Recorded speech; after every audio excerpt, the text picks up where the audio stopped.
Hello guys, kuha tayo ng breakfast. Ito, prutas, blueberry at saka raspberry. Ayan, lagyan lang po natin ng granola. Napaka madali ang breakfast po to guys. Tapos, saka milk. Yun na yun.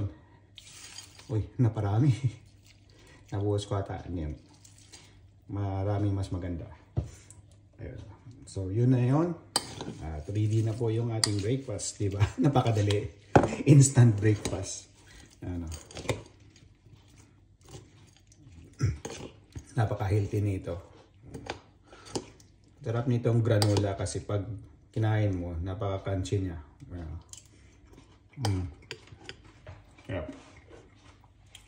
So yun guys, kain tayo. Yun lang po. Bye-bye. God bless po sa inyo lahat.